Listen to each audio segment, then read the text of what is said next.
નમસ્કાર વિદ્યાર્થી મિત્રો, સ્વાગત છે તમારું તમારી પોતાની યુટ્યુબ ચેનલ માય ટીચિંગ ક્લાસમાં। આજે આપણે ભણીશું ધોરણ 7 વિષય ગુજરાતી સેમ 2માં પાઠ 17 સિંહની દોસ્તી, જે એક લોકકથા છે અને જેના લેખક છે ભાણાભાઈ ગીડા। ચાલો વિદ્યાર્થી મિત્રો, સાથે પૂથી પૂરવાનું ચાલુ કરીશું। પહેલો પ્રશ્ન છે, સાચો વિકલ્પ શોધીને તેનો ક્રમ અક્ષર સામે ચોરસમાં લખો। પેલું, જોઈને આંખો ઠરે તેવો મોલ ખેતરમાં ઊભો છે, તેમાં આવશે બી, મોલ લીલો છમ છે। બીજું, માત્રાવાળા દરબાર ક્યાં ગામમાં રહેતા હતા, તેમાં આવશે બી, મોણ પરી। ત્રીજું, વિજોગી સિંહને જોઈને દરબારના મનમાં શો વિચાર આવતો હતો, તેમાં લખો એ, સિંહ અને સિંહણના હેતપ્રીત વિશે। ચોથું, નવા શિકારની લાલચે મગરે શું કર્યું, તેમાં લખો સી, છીછરા પાણીમાં આવ્યો। પાંચમું, સિંહને લોહી લુહાણ થઈને ઢળી પડતો જોઈને કોનું હૃદય દ્રવી ઉઠ્યું, તેમાં આવશે બી, દરબારનું। છઠ્ઠું, દરબારના ઘરની કોણ ચોકી કરતું હતું, તેમાં આવશે સી, સિંહ।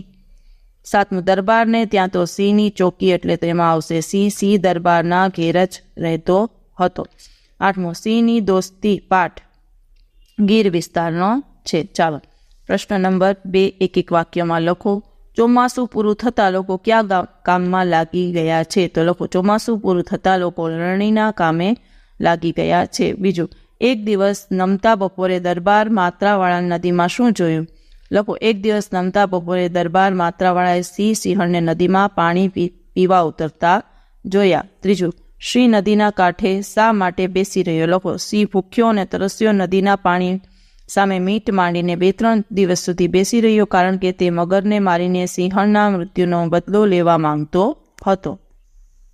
ચોથું, સિંહે શા માટે પાણી પીતો હોય એવો ડોળ કર્યો, તો લખો સિંહ પાણી પીતો હોય એવો ડોળ કર્યો કારણ કે તે મગર ઉપર હુમલો કરવા માટે તેને છીછરા પાણી તરફ લાવવા ઈચ્છતો હતો। પાંચમું, દરબારને સિંહ ઉપર સાથી ભરોસો બેઠો, લખો સિંહની સેવા ચાકરી કરતા દરબાર પર સિંહે હુમલો ન કર્યો, તેથી દરબારને સિંહ ઉપર ભરોસો બેઠ્યો। છઠ્ઠું, સિંહ પ્રત્યે દરબારના પ્રેમનું અને તેમણે કરેલી સેવાનું શું પરિણામ આવ્યું, લખો સિંહ પ્રત્યે દરબારના પ્રેમ અને તેમની સેવાથી ઘાયલ સિંહ સાજો થઈ ગયો। ચાલો વિદ્યાર્થી મિત્રો, હવે છે પ્રશ્ન નંબર 3, નીચેના પ્રશ્નોના ઉત્તર લખો। સિંહ હવે શું કરશે, તેમાં લખો એ જોવા જાણવાની ઈચ્છા દરબારને કેમ થઈ, લખો મગર સિંહણને પાણીમાં ખેંચી રહ્યો હતો, સિંહણે બચવા ખૂબ પ્રયત્ન કર્યો, સિંહ પણ સિંહણને બચાવવા પાછો ગયો, પણ આખરે સિંહ પાણીમાં લાચાર હતો, હતાશ થઈને તે પાછો ફર્યો, એના મોઢા ઉપર વેદના હતી। દરબારને એ જોવા જાણવાની ઈચ્છા થઈ કે સિંહ હવે શું કરશે। ચાલો હવે બીજો પ્રશ્નનો જવાબ લખીએ વિદ્યાર્થી મિત્રો।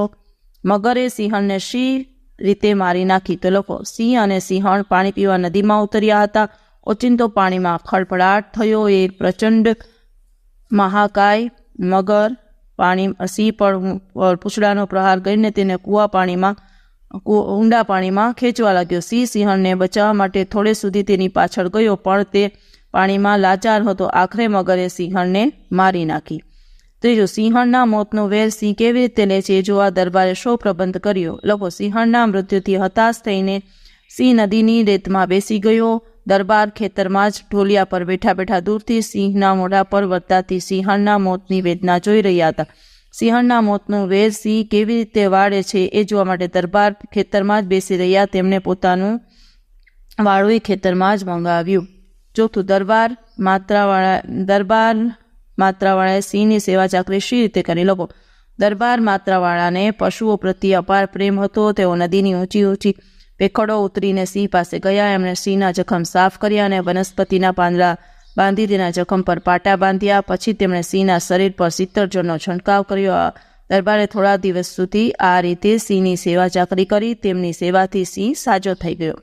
પાંચમો, સિંહ દરબારના ઘરની ચોકી શી રીતે કરે છે, લખો કેટલાક લોકોને ઘેર કૂતરાની ચોકી હોય છે, એમ દરબાર માત્રાવાળાને ત્યાં સિંહની ચોકી હતી। ફરી એકવાર કેટલાક ચોરો ખાતર પાડવા દરબારના ઘરમાં ઘૂસ્યા, અને એ વખતે સિંહ દરબારના ઢોલિયાની નીચે સૂતો હતો, સહેજ અવાજ થતાં એ ઉઠ્યો અને ચોરો પર ત્રાટક્યો, તેણે એક બે ચોરોને ત્યાં જ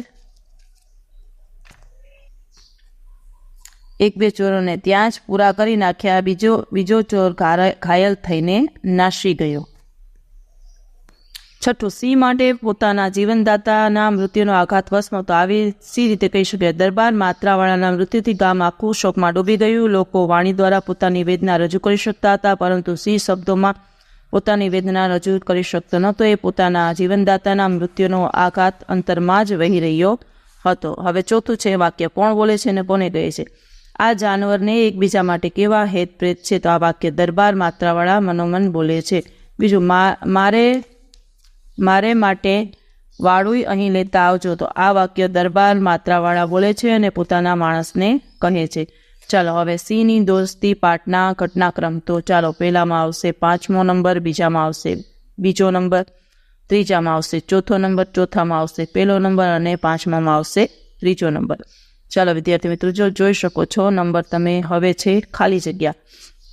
પહેલી ખાલી જગ્યામાં આવશે મોલ, બીજી ખાલી જગ્યામાં આવશે વેતુર, ત્રીજીમાં આવશે માયા, ચોથીમાં આવશે સંચળ અને 5મીમાં આવશે શમશાન યાત્રા. 7મો જોડણી સુધારીને લખો. જો એમાં લખો સુનમુન, પછી છે દ્રશ્ય, પછી ઓચિંતું, શિકાર, સુરવીર અને અગ્નિ. 8માં બબે સમાનાર્થી શબ્દ લખો. તેમાં આવશે અડસરે, અંદાજે, પછી બીજામાં આવશે રેતી અને ધૂળ, ત્રીજામાં આવશે આક્રમણ અને છાપું, ચોથામાં આવશે હોશ અને શુદ્ધિ, 5માં આવશે ખબરદાર અને હોશિયાર, 6માં આવશે યાતના અને પીડા. પછીનો પ્રશ્ન છે સમાનાર્થી શબ્દ. તો એમાં લખો દૂર તો કે નજીક અને પાસે, ઊંડું તો કે છીછરું, રાત તો કે દિવસ, સાજો તો કે માંદો, પ્રેમ તો તિરસ્કાર, જોરાવર તો કે કમજોર. શબ્દ સમૂહ માટે એક શબ્દ. 6 ફૂટની લગભગ 6 ફૂટની ઊંચાઈ જેટલું તો કે માથોડું, વાંસ જેટલા ઊંડા પાણી તો કે વાંસચાર, પાણીમાં આગળ તપાસ શરીરને ધકેલું તો કે શૈલારો, ચોથું કણસલા કાપવાની ક્રિયા તો કે લણણી, ઊંડા પાણીવાળી જગ્યા તો કે ધૂનો. ચાલો વિદ્યાર્થી મિત્રો, હવે 11મો પ્રશ્ન છે રૂઢિપ્રયોગનો અર્થ આપી તેનો વાક્યમાં પ્રયોગ કરો. અત્તર જીવે તો કે ઉચાટથી અથવા ચિંતાથી. વાક્ય લખો. પતિ જ્યારે મધદરિયે જાય ત્યારે પત્ની કિનારે અત્તર જીવે રાહ જોવે છે. બીજું, જંગ ખેલવો. તો એમાં લખો યુદ્ધ કરવું. તો સિંહ મગર સાથે જીવ સટોસટનો જંગ ખેલી રહ્યો હતો. ત્રીજું, બદલો લેવો. તો કે સારા કે નરસા કાર્યનું સાટુવાળું, વેડવાળું. તો લખો સિંહે મગરને મારીને સિંહણના મોતનો બદલો લીધો. ચોથું, ઢગલો થઈ ઢળી પડવું. તો કે લોટપોટ થઈને પકડાઈ જવું. તો મગર સાથેની લડાઈમાં સિંહ લોહી લુહાણ થતાં ઢગલો થઈ ઢળી પડ્યો. 5મું, માયા બંધાવી. તો કે સ્નેહ થવો. મીરાબાઈને કૃષ્ણ સાથે માયા બંધાવી. 6ઠું, હૃદય દ્રવી ઉઠવું. તો કે લખો લાગણી થવી, દુઃખ થવું. ભિખારીની વાત સાંભળીને મારું હૃદય દ્રવી ઉઠ્યું. 7મું, ખાતર પાડવું. તો કે ચોરી થવી. એકવાર ચોરોએ દરબારના ઘરમાં ખાતર પાડ્યું. 8મું, રૂવાડા બેઠા થવા. તો કે ખૂબ અસર થવી, ખૂબ દુઃખ થવું. ગરીબ બાળકોને ઠંડીમાં ધ્રુજતા જોઈને મારા રૂવાડા બેઠા થયા. 9મું, જાનની બાજી લગાવી. તો કે જીવ જોખમમાં મૂકવો. લખો નદીના પાણીમાં ડૂબતા બાળકને બચાવવા ખારવાઓએ જાનની બાજી લગાવી.